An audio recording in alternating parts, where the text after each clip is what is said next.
Seat sharing को लेकर भी नीतीश कुमार की ये बातचीत जो है वो होनी है। तो बिहार में गठबंधन का फॉर्मूला जो है वो क्लियर है या अटका है, ये अभी भी पूर्ण रूप से स्पष्ट नहीं हो पा रहा है, क्योंकि एक तरफ तो चिराग पासवान की वो तस्वीर जेपी नड्डा के साथ आती है और उसके बाद पशुपति पारस की वो प्रेस कॉन्फ्रेंस जिसमें वो कहते हैं कि हमने भाई बीजेपी का खुलकर हमेशा साथ दिया और हमारे साथ सही नहीं हो रहा है, लेकिन हम आखिरी लिस्ट तक वेट करेंगे।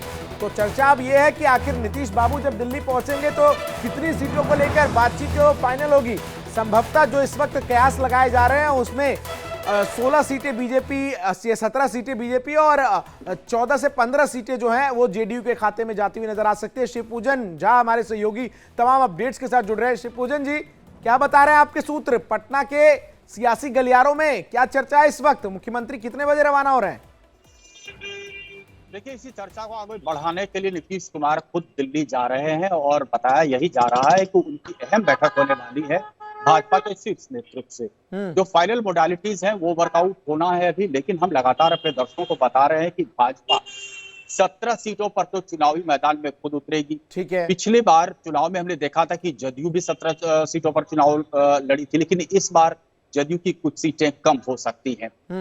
चिराग पासवान एनडीए के खेमे में ही हैं। चिराग पासवान को तवज्जो दी गई है और इसी वजह से वो लगातार अपनी बैठकें कर रहे थे भाजपा के शीर्ष नेताओं के साथ। लेकिन ऐसा प्रतीत हो रहा है कि उनके चाचा पशुपति पारस को दरकिनार किया जाएगा। पशुपति पारस को बहुत अहमियत नहीं मिल रही है सीट शेयरिंग फॉर्मूला में। अब अहम यहाँ पर बात यह भी है कि हमको भी एकोमोडेट करना है, उपेंद्र कुशवाहा को भी एकोमोडेट करना है। जो फाइनल मोडालिटीज है वो आज वर्कआउट हो जाएगा और हम उम्मीद कर रहे हैं चंदन की कल तक स्थिति बिल्कुल स्पष्ट हो जाएगी। लेकिन अभी फिलहाल एक चीज जो मैं आपसे व्यक्तिगत तौर पर जानना चाह रहा हूं वो ये है कि चिराग और पशुपति पारस के बीच जो एक पसोपेश थी और जिस तरीके से पशुपति पारस ने प्रेस कॉन्फ्रेंस कर स्पष्ट कर दिया कि मैं आखिरी लिस्ट तक वेट करूंगा, क्या लग रहा है कोई बीच का रास्ता बीजेपी निकाल पाएगी या बीजेपी के लिए भी अब वो स्थिति है जिसमें वो इस बात को लेकर चयन कर ले कि पशुपति पारस या फिर चिराग पासवान? देखिए, मुझे लगता है कहीं ना कहीं भाजपा ने ये मूड बना लिया है। उनको पता है कि रामविलास पासवान यानी लोजपा का जो कोर वोट बैंक है वो कहीं ना कहीं चिराग पासवान के साथ है। ठीक है। लेकिन चाचा और भतीजे ने जिद ठान रखी है हाजीपुर सीट को लेकर के। ऋषि बाबत धमकी भरे अंदाज में चाचा ने अभी हाल में बाकायदा प्रेस कॉन्फ्रेंस करके इस तरीके का बयान दिया था।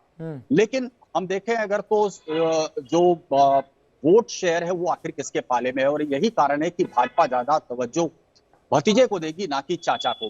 चाचा के पास ऑप्शन बहुत ज्यादा नहीं।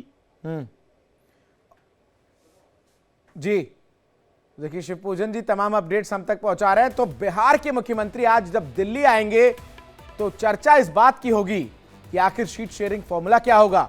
जैसा कि सहयोगी शिवपूजन झा ने बताया कि 17 सीटों पर तो बीजेपी जो है वो चुनाव लड़ती हुई नजर आएगी, बाकी बची सीटों को लेकर जो फॉर्मूला है उसको तय करना है। तो वहीं बिहार के खगड़िया में कार में सवार बाराती शादी कार्यक्रम के बाद घर वापस लौट रहे थे और इसी दौरान NH 31 पर कार की टक्कर ट्रक से हो गई। यह हादसा इतना भीषण था कि 7 लोगों की मौके पर ही मौत हो गई।